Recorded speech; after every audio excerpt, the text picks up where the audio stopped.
పెళ్ళైనా పండగైనా వేడుక ఏదైనా పట్టుచీరల ప్రత్యేక వేదిక వారాహి సిల్క్స్.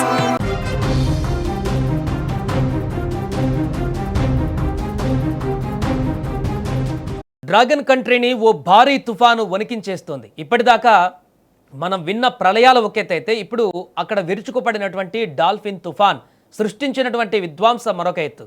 గంటకు 150 కిలోమీటర్లకు పైగా వేగంతో విరుచుకుపడ్డ ప్రచండ గాలులు, కొండలను పిండి చేసే భారీ వర్షాలు, ఏకంగా 10 లక్షల మంది ప్రజలు తమ ఇళ్లను వదిలేసి రోడ్డున పడ్డటువంటి భయానక దృశ్యాలు చైనాని ఇప్పుడు కుదిపేస్తున్నాయి.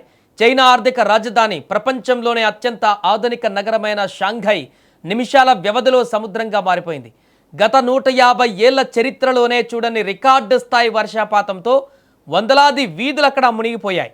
తూర్పు చైనా తీర ప్రాంతమైనటువంటి జెజియాంగ్ ప్రావిన్స్ సమీపంలో ఈ యొక్క డాల్ఫిన్ తుఫాను భయంకరమైనటువంటి శక్తితో తీరాన్ని దాటింది. తుఫాన్ తీరం దాటే సమయానికి ప్రచండమైన గాలులు, దట్టమైన మబ్బులతో ఆ ప్రాంతమంతా చీకటిగా మారిపోయింది. ఈ గాలుల ధాటికి వందలాది భారీ వృక్షాలు మొదళ్లతో సహా పెకిలించుకుపోయాయి. విద్యుత్ స్తంభాలు నేలమట్టం కావడంతో లక్షలాది ఇల్లు చీకట్లోనే ఉండిపోయాయి. తీర ప్రాంత నగరాలు, గ్రామాలు రూపురేఖలు పూర్తిగా మారిపోయాయి. నీరు నిలిచిపోవడంతో పలుచోట్ల కొండ చర్యలు విరిగిపడి ప్రధాన రహదారులు, రైలు మార్గాలు పూర్తిగా తెగిపోయినటువంటి పరిస్థితి.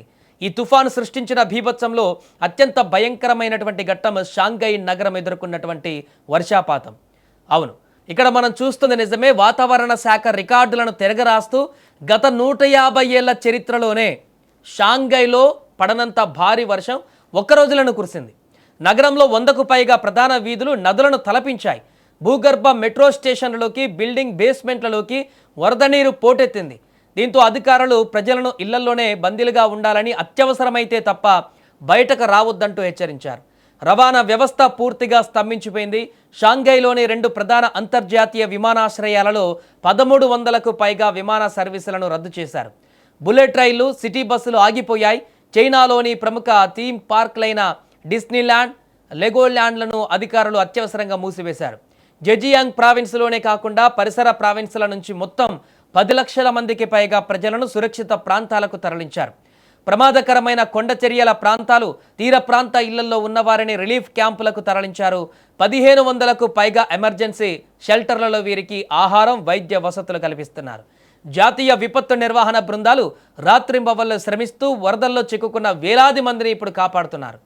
డాల్ఫిన్ తుఫాన్ చైనాలో తీరం దాటడానికి ముందు తైవాన్, ఫిలిప్పీన్స్, జపాన్లలో కూడా బీభత్సం సృష్టించింది. ఇప్పుడు ఇది తీవ్ర రూపం దాల్చడంతో చైనా సరిహద్దు ప్రాంతాలలో ప్రతికూల వాతావరణ మార్పులు సంభవిస్తున్నాయి. అంతర్జాతీయ మీడియా కథనాల ప్రకారం ఈ తుఫాను ప్రభావం కారణంగా పొరుగున ఉన్న భారత భూభాగంలో, ముఖ్యంగా ఈశాన్య రాష్ట్రాలలో మరియు చైనా సరిహద్దులను ఆనుకొని ఉన్న కొండ ప్రాంతాలలో భారీ వర్షాలు కురిసే అవకాశం ఉంది. హిమాలయ ప్రాంతాలలో అప్పటికే కురుస్తున్న వర్షాలకు ఈ తుఫాను ప్రభావం తోడైతే సరిహద్దు నదులలో నీటి మట్టం మరింత పెరిగే ప్రమాదం కూడా ఉందని వాతావరణ నిపుణులు హెచ్చరిస్తున్నారు. భారత విపత్తు నిర్వహణ సంస్థలు కూడా సరిహద్దు జిల్లాలను అప్రమత్తం చేశాయి. ఇక గ్లోబల్ వార్మింగ్, వాతావరణ మార్పుల కారణంగా ప్రతి ఏటా తుఫాన్ల తీవ్రత పెరుగుతుందని సైంటిస్టులు ఘంటాపథంగా చెబుతున్నారు. మానవ తప్పిదాలకు ప్రకృతి ఇస్తున్న హెచ్చరికలకు ఈ చైనా ప్రళయమే ప్రత్యక్ష ఉదాహరణ. చైనాలో ఈ తుఫాన్ శాంతించే వరకు అక్కడ పరిస్థితి అత్యంత గంభీరంగానే ఉండేటువంటి అవకాశం కనిపిస్తుంది. ఏదేమైనా షాంఘై నగరం పూర్తిగా ఇప్పుడు అతలాకుతలమవుతూ, అక్కడ పూర్తిగా జనజీవనం అస్తవ్యస్తమవుతూ, అక్కడ కాలనీలు, నగరాలన్నీ కూడా నదులను, సముద్రాలను తలపిస్తున్నటువంటి పరిస్థితి, అక్కడ ఎంత దారుణమైనటువంటి పరిస్థితులు ఉందనేది మనకు తెలియజేస్తుంది.